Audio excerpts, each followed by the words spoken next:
සුබ දවසක් ඔය හැමෝටම. හදිසියේ වීඩියෝ එකක් කරන්න කියලා හිතුණා. මෑතකදී සිදුවෙච්ච අනුරාධපුර වෛද්‍යතුමියට සිදුවෙච්ච අපරාධය සම්බන්ධයෙන් මට හිතුණා ගොඩාක් දැක්කා මාධ්‍යවලින් මේ සම්බන්ධයෙන් විස්තර කීපයක් කරනවා.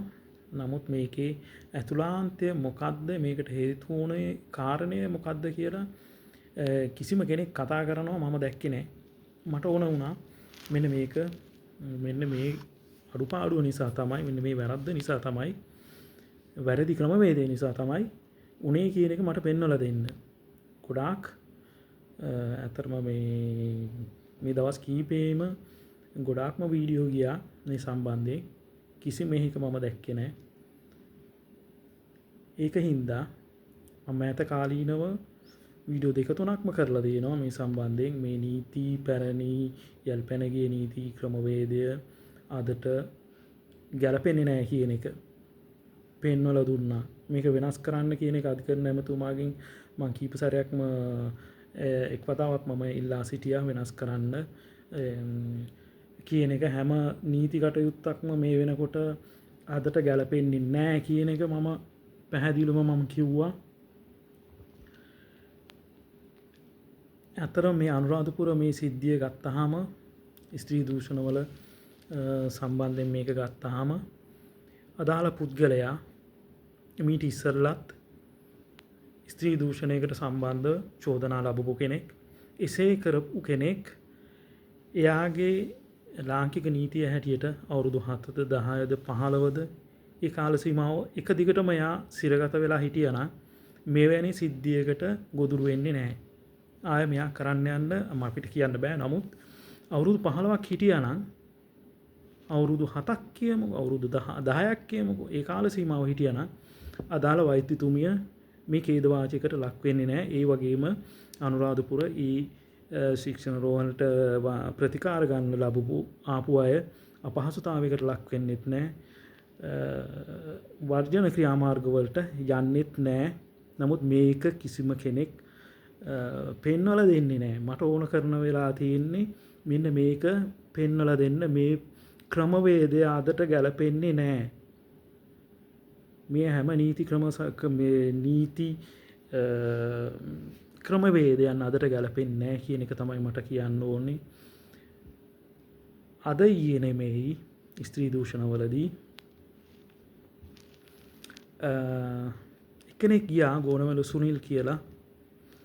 මේ දවස්වල වැඩියෙන් කතා බහට ලක් වෙනවා බටලන්ද කොමිසමේ සම්බන්ධ සිද්ධියකදී.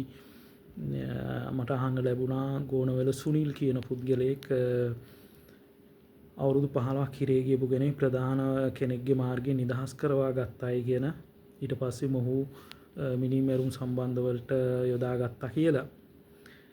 නමුත් ලාංකික නීති පද්ධතිය තුලදී කරන එක දුර්වලතාවයක් තමයි මෙන්න මේ දුර්වලතාවය. ඇයි අපදීලා නිදහස් කරන්නේ?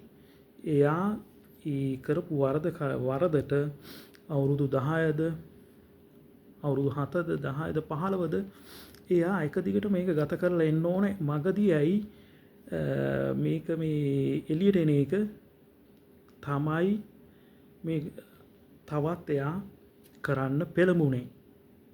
මේක කියන්නේ කිසිම නාලිකාවකින්. මට පෙන්නලා දෙන්න ඕන උනේ මම මේක උසාවියට අපහාස කරනවා නෙමෙයි,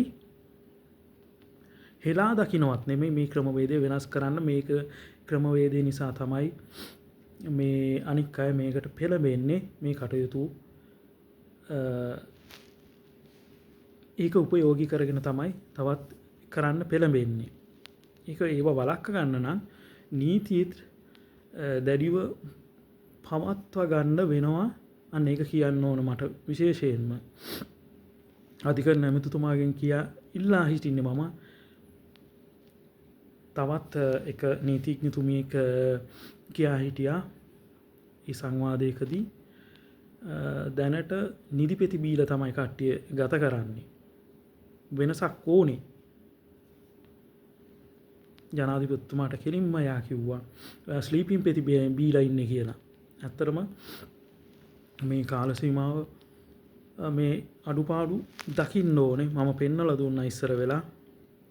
නමුත් මම දන්නේ මටත් මොන වගේ චෝදනාවන් වලට ඒදි කියලා කිසිම හේකට මම අඩුපාඩුවක් පෙන්වලා දෙන එක විතරයි මම කරන්නේ.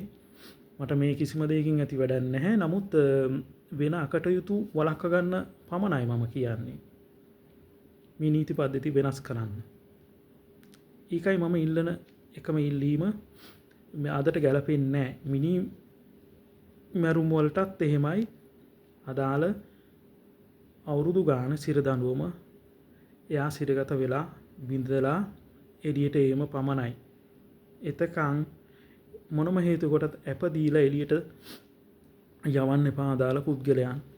මොකද ඒකෙන් ලොකු සමාජයට අයහපතක් සිද්ධ වෙනවා. මේක වළක්ව ගන්න දැන්වත් අවදි වෙන්න. එහෙම නැත්නම් තවත් පෙතිබීලා නිදා ගන්න එක තමයි දැන් කාලාන්තරයක් තිස්සේ කරන්නේ. එහෙම නැත්නම් අයිසුත් ගාලා තවත් නිදා ගන්න. සුබ දවසක්.